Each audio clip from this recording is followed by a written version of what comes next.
اسرائیلی وزیراعظم نیتن یاہو نے کہا کہ اقوام متحدہ ہائی کمشنر برائے پناہ گزین دنیا بھر کے مہاجرین کی بحالی کی پابند ہے، جبکہ فلسطینی پناہ گزینوں کے لیے علیحدہ ادارہ ہے جو ان کی پوری نسل کو بطور پناہ گزین رجسٹرڈ کر رہا ہے، اس لیے اس صورتحال کو روکنا ہوگا۔ سویڈن پولیس کے ترجمان سووین ایرک ویلسن کا کہنا تھا کہ ایک 60 سالہ شخص نے زمین پر پڑی ہوئی ایک چیز کو اٹھایا جس کے بعد دھماکہ ہوا، جس کے نتیجے میں وہ جاں بحق ہو گئے۔ پولیس کا کہنا تھا دھماکے کے نتیجے میں 45 سالہ ایک خاتون زخمی ہوئی جنہیں چہرے پر زخم آئے ہیں۔ دھماکہ دارالحکومت اسٹاک ہوم کے جنوب میں مضافاتی علاقے میں ہوا، جس کے بعد پولیس فوری طور پر جائے وقوع پر پہنچ گئی اور متعلقہ علاقے کو گھیرے میں لے لیا، جبکہ بم ڈسپوزل اسکواڈ بھی حاضر ہو گیا۔ سابق وزیر اعظم نواز شریف کا کہنا تھا کہ مجھے خیالی تنخواہ پر نکال دیا گیا، میرے خاندان کو سیاست میں آنے سے بھی روک دیا گیا، پاکستان کے حالات پھر سے خراب ہونا شروع ہو گئے ہیں، بتایا جائے کہ میں نے کون سی کرپشن کی۔ عوام جاننا چاہتے ہیں کہ نواز شریف پر الزام کیا تھا۔ سابق mayor rugby doctor James Shera ستارہ پاکستان اور pattern in chief Pakistan interfaith league کا کہنا ہے کہ چند شرپسند عناصر اقلیتوں کے خلاف کچھ بدقسمت واقعات کی وجہ ثابت ہوتے ہیں، لیکن پاکستان وہ واحد ملک ہے جس میں اقلیتوں کے لیے برے واقعات نہ ہونے کے برابر ہیں، جبکہ کچھ شرارتی لوگ ہر معاشرے کا حصہ ہوتے ہی ہیں۔ پاکستان تمام سیاحیوں، عدم برداشت اور لاقانونیت کو روشن خیالی، مذہبی برداشت اور امن میں تبدیل کر رہا ہے۔ اقلیتوں کے حوالے سے افسوسناک واقعات اور مسائل کے لیے عدم توجہ، امتیازی سلوک، مظالم اور غیر منصفانہ رویے کا سبب بنتی ہے، جس کے بعد انہوں نے ایک واقعے کا حوالہ بھی دیا جس کا اختتام یہ تھا کہ پاکستان کا تشخص ایسا ہے کہ یہاں خدا سے ڈرنے والے فرض شناس افسران اور لوگ بستے ہیں۔ چیئرمین پاکستان انٹرفیتھ لیگ اور سی ای او ہم سب ٹی وی ساجد اسحاق کا کہنا ہے کہ تاریخ گواہ ہے کہ پاکستان نے ہمیشہ امریکہ کا ساتھ دیا۔ پاکستان نے 2 جنگوں میں امریکہ کا بھرپور ساتھ دیا۔ امریکہ نے دونوں جنگوں کے آخر میں پاکستان کے ساتھ بے وفائی کی۔ بجائے اس کے کہ پاکستان کے کردار کو سراہا جائے، پاکستان کے کردار کو فراموش کر دیا گیا۔ امریکہ نے پاکستان کو نیچا دکھانے کی کوشش کی۔ ساجد اسحاق کا کہنا تھا کہ عسکری افواج کا اور پاکستانی عوام کا اپنے ملک کو خطرے میں ڈال کر خطے میں امن کے قیام کی کوشش کرنا اور اپنے گھر کو دہشت گردی کے لیے خطرے میں ڈالنا قابل ستائش ہے۔ انہوں نے کہا کہ کشمیر دنیا پر ایک بڑی آبادی کا ملک ہے، لیکن کشمیر میں بھارتی افواج کے مظالم اور بربریت انسانیت سوزی کی بدترین مثال ہیں۔ اقلیتوں کے حوالے سے انہوں نے اسرائیل کی بے حسی کا تذکرہ کرتے ہوئے معصوم فلسطینی بچوں اور روہنگیا مسلمانوں کے قتل عام کا بھی ذکر کیا۔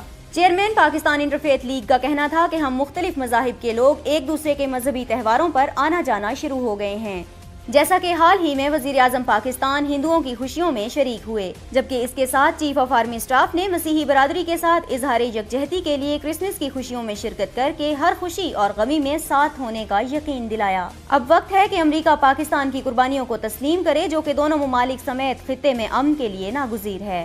پہلے میچ میں شکست کو بھول کر قومی ٹیم نیلسن میں میزبان ٹیم کے مد مقابل ہوگی، جس کے لیے گرین شرٹس نے بھرپور پریکٹس بھی کی ہے۔ ناقص فیلڈنگ اور بیٹنگ پہلے ہی میچ میں شکست کی وجہ بنی اور ان خامیوں پر قابو پانے کے لیے کھلاڑیوں نے پریکٹس سیشن کے دوران اپنی خامیاں دور کرنے کی کوشش کی۔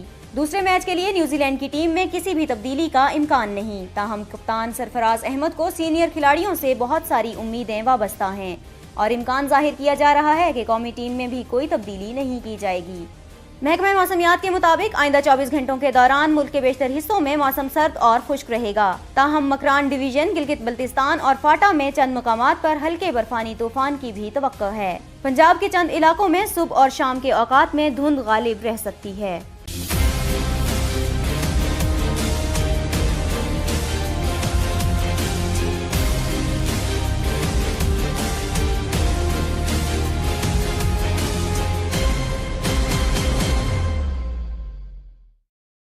For watching Hum Sab TV.